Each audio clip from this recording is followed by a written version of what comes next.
Hello, lâu lắm rồi không gặp.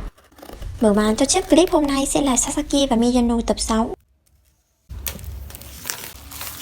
Sẵn tiện thì tôi đã đổi một cái chân máy quay mới, cho nên là góc nó sẽ rộng hơn. Miyano và Sasaki thì tập nào cũng siêu dễ thương cả.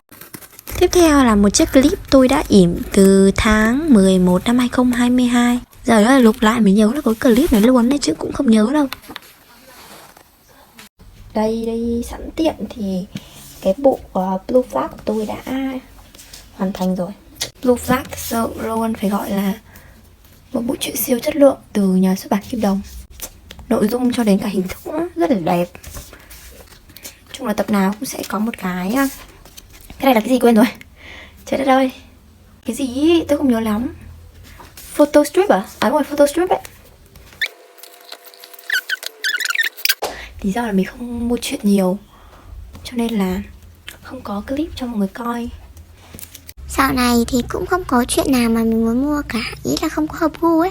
Một phần to lớn nữa là hết tiền. Đây, mấy tháng trước thì tôi có mua 2 bộ truyện cũ này. Mua mấy tháng trước rồi mà vẫn chưa đọc nữa. Một sự trở lại của Iruma. Oh my god, mình đã chờ Iruma thật sự rất là lâu rồi. Cái năm mà Kim Đồng xuất bản Iruma từ tập đầu tiên ấy, thì lúc đấy là mình chưa có đu.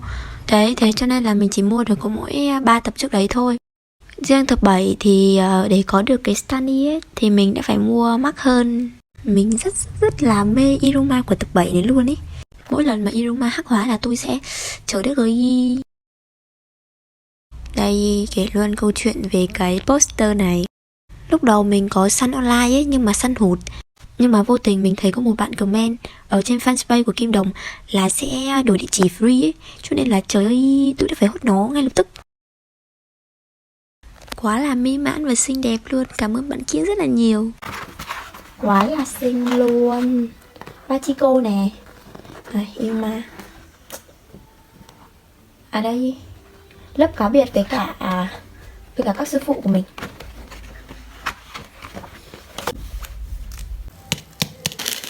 Rồi luôn lại một chiếc clip nữa mà mình thì quên. Mọi người có thấy cái móng của tôi nó quá là ma ám không?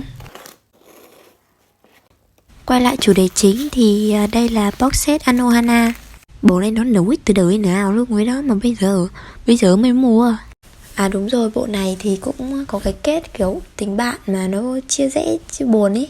Đấy, nói chung là bây giờ nhắc tới một cái bộ nào mà kiểu có cái kết là tình bạn buồn ấy thì tôi sẽ nhớ ngay là chính là lớp học ám sát. Thề luôn, bộ đấy coi lúc đầu vui bao nhiêu thì cái kết nó coi bộ đó mà bây giờ ám ảnh luôn ấy. À mà sắp sửa cũng đến tháng 4 rồi nhở.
Viết này thì chỉ có vậy thôi, nói chung là bye bye.